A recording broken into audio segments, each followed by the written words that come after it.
जब भगवान जाने वाले थे ठाकुर जी, तो वो जब तीर लगा था, उद्धव उनके पास था।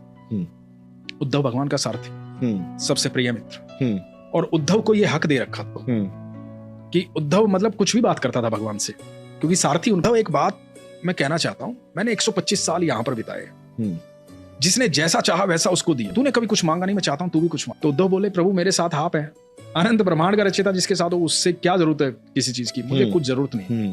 भगवान ने कहा, नहीं मैं चाहता हूं तो कुछ मांग, तेरे पास भी कुछ होना चाहिए। तो उद्धव ने कहा कि ठीक है प्रभु, मुझे मेरे प्रश्नों के उत्तर दे दो। तो भगवान ने कहा कि ठीक है। उद्धव ने पूछा कि एक बात बताओ कि दुनिया में इतना पाप तो है, आप स्वयं ईश्वर हैं, अनंत ब्रह्मांड के रचयिता है, आप चाहें तो पल भर में पाप खत्म कर सकते हैं।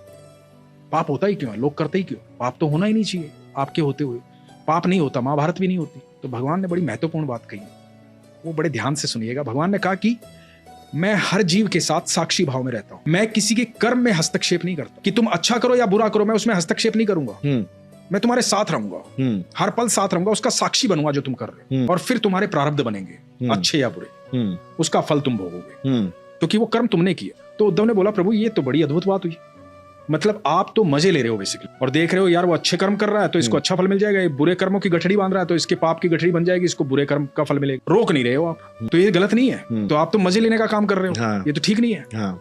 तो कृष्ण मुस्कुराए, कृष्ण ने कहा कि सबको ये पता है कि मैं कण कण में विद्यमान, हर जीव के साथ, और जिसको ये पता होता है ना कि मैं हर पल उसके साथ हूँ, वो जीवन में कभी कोई गलत कर्म नहीं करता। बिल्कुल। और जब भी कोई गलत कर्म करता है तो सबसे पहले मुझे इग्नोर करता है कि यहाँ ईश्वर है ही नहीं, यहाँ भगवान है ही नहीं, और जो मुझे इग्नोर करता है वो खुद इग्नोर हो जाता है।